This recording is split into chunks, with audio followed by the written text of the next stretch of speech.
여러분 안녕하세요. 9월 15일 금요일 아까배 시간이 찾아왔습니다. 오늘은 열왕기상 6장 14절로 38절까지의 말씀을 가지고 그 설계와 식양대로라는 제목 하에는 나누기 원합니다. 어느덧 교육관 공사가 마무리되어가는 시점 중에 있습니다. 우리 땅만 파다가 언제 건물을 올리나 이런 생각을 했던 때가 있었죠. 정말 안 깨지는 돌을 보면서 우리의 딱딱한 마음도 떠올리고 그랬는데 금세 1층, 2층, 3층 올라가고 B동은 이제 내부 인테리어 작업과 공사를 진행하고 있습니다. 공교롭게도 9월부터 열왕기상 말씀을 함께 나누면서 성전 공사의 과정을 함께 들여다보게 되었습니다. 어제는 성전의 외부 건축 과정을 묘사하는 본문을 살펴보았고요. 오늘은 성전의 내부 공사와 장식을 다루고 있습니다. 열왕기상 6장 말씀을 어제 오늘 연이어 살펴보시면서 조금은 의구심이 들었을 수도 있겠습니다. 오늘 말씀을 살피기에 앞서서 한 가지 질문을 던지고 시작하기 원하는데요. 도대체 이 내용은 뭐가 그렇게 중요하기에 6장 1절부터 10절까지 그리고 14절부터 38절까지 그렇게 긴 지면을 할애해서 성전의 외부 공사와 내부 공사에 대해서 상세하게 소개하고 있을까 하는 점입니다. 이 질문에 대한 대답과 관련하여 성전 자체가 가지는 중요성에서 우리는 한 가지 대답을 찾아볼 수 있겠습니다. 그것은 성전의 이미지를 생생하게 그려지게 하므로 성전이 의미하는 바를 기억나게 하려는 것입니다. 글만 읽어도 이 성전이 어떻게 지어지게 될지에 대해서 그림을 그려볼 수 있는 것이죠. 우리나라의 건축물 중에도 특히 수원 화성과 같은 건축물의 경우는 오래전부터 기록되어진 그 자료를 바탕으로 재구성하여 복원한 경우가 있습니다. 이처럼 성전도 그 설계와 식양을 가지고 구체적으로 어떻게 만들 수 있을지 알 수 있을 만큼 자세하게 묘사가 되고 있는 것이죠. 그런가 하면 또 다른 이유는 하나님께 예배하는 일은 인간의 생각대로가 아니라 하나님께서 정해주신 규칙대로 해야 한다라는 것을 알려주려고 함입니다. 여러분은 출애굽 광야 시대에 하나님께서 이스라엘 백성들과 시내산에서 언약을 맺으시며 율법을 수여하시고 성막을 짓게 하셨던 일을 기억하실 것입니다. 하나님께서 이스라엘 백성들에게 성소를 지으라 하셨을 때 이와 같은 말씀을 주신 바 있는데요. 여기에 성전을 지으라 하신 목적이 나타나 있습니다. 우리 출애굽기 25장 8절과 9절 말씀을 보겠습니다. 내가 그들 중에 거할 성소를 그들이 나를 위하여 짓되 무릇 내가 내게 보이는 모양대로 장막을 짓고 기구들도 그 모양을 따라 지을지니라 라고 했습니다. 하나님께서 성소를 지으라 말씀하실 때 그 성소에 대해서 무엇라 표현하셨는가를 들여다보면요, 바로 내가 그들 중에 거할 성소라 칭하셨습니다. 여러분 질문 드리겠습니다. 지금 성전을 짓고 있는 과정을 보는데 이 성전을 짓는 이유가 무엇일까요? 그것은 바로 하나님이 그들 중에 거하심을 가시적으로 눈에 보이게 하기 위함입니다. 그들은 하나님의 백성이며 하나님은 그들 중에 거하신다는 것을 눈에 보이게 하기 위해서 지금 성전을 짓고 있는 것이죠. 성전은 하나님께서 거하시는 집입니다.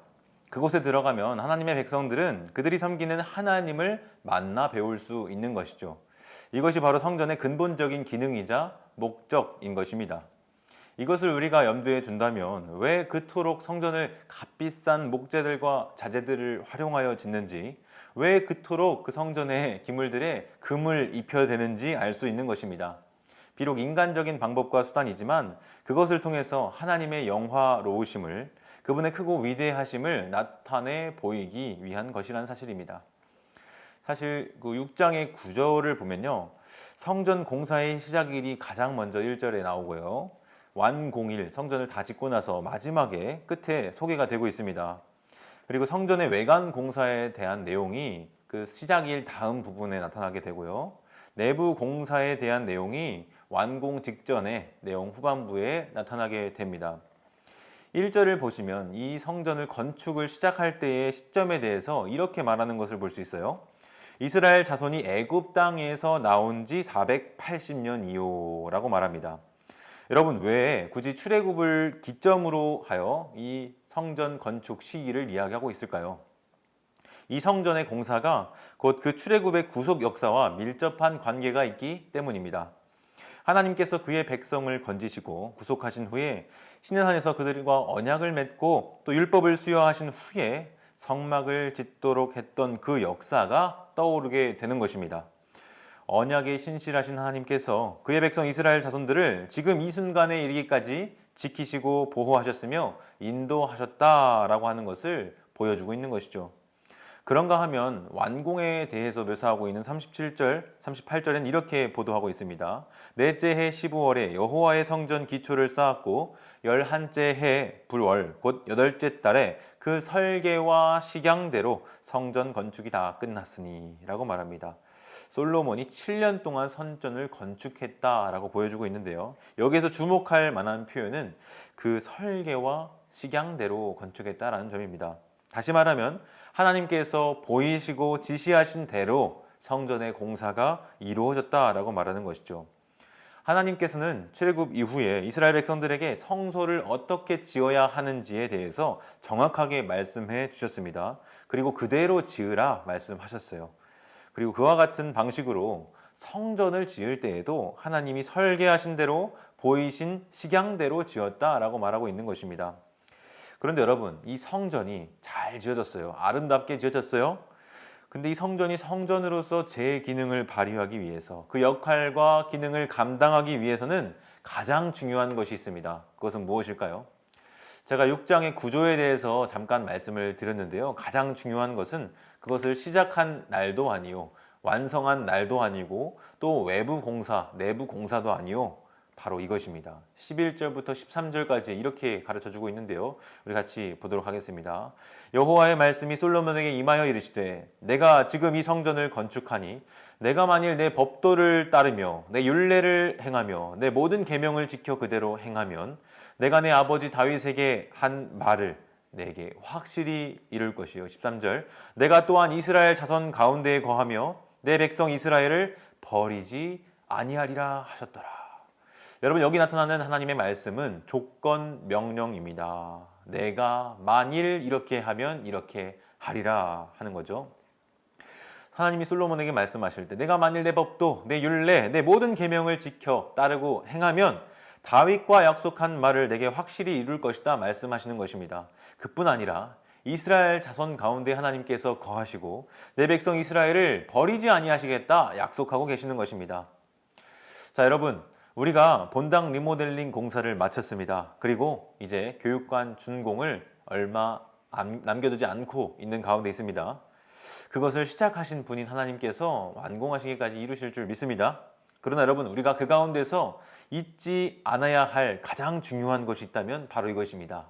내 법도를 따르며 내 율례를 행하며 내 모든 계명을 지켜 행하는 것, 그것이 우리에게 있어서 가장 중요한 것이다 할 수 있겠습니다.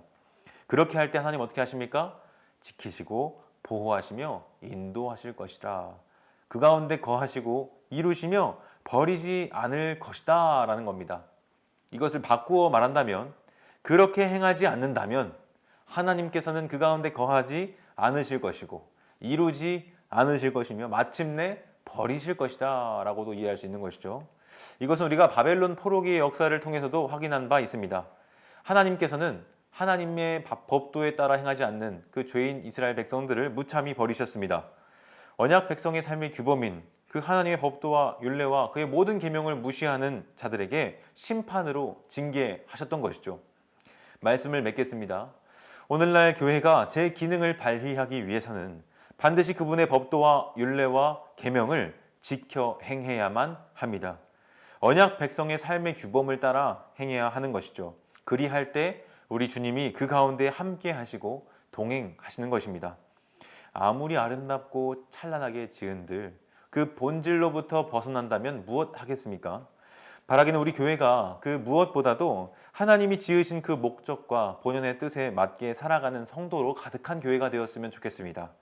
우리 주님의 말씀과 뜻에 따라 살아가며 뜻이 하늘에서 이루어진 것처럼 우리 모든 성도 한 사람 한 사람을 통해 이 땅 가운데 주님의 뜻이 실현되고 우리 교회를 통해서 이 광명 지역과 온 나라와 열방 가운데 하나님이 행하시는 일들이 드러나고 열매 맺게 되기를 간절히 소망합니다.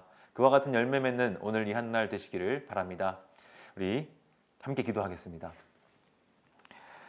사랑과 은혜가 풍성하신 하나님 아버지, 오늘 성전의 공사를 보면서 우리 주님이 오늘날 교회에게 원하시는 뜻을 발견하게 하시니 감사합니다. 성전의 외부 공사도 중요하고 내부 인테리어도 중요하지만 그 어떠한 것보다도 우리 한 사람 한 사람이 하나님의 백성답게 언약 백성의 규범인 말씀을 따라 행하고 순종하는 인생이 될 수 있도록 주님 도와주옵소서. 우리 안에 거하시며 날마다 우리와 동행하여 주시기를 간절히 소망합니다. 예수님의 이름으로 기도합니다. 아멘. 오늘 이 하루도 주의 말씀과 뜻에 따라 살아감으로 주님과 동행하는 한 날 되시길 소망합니다.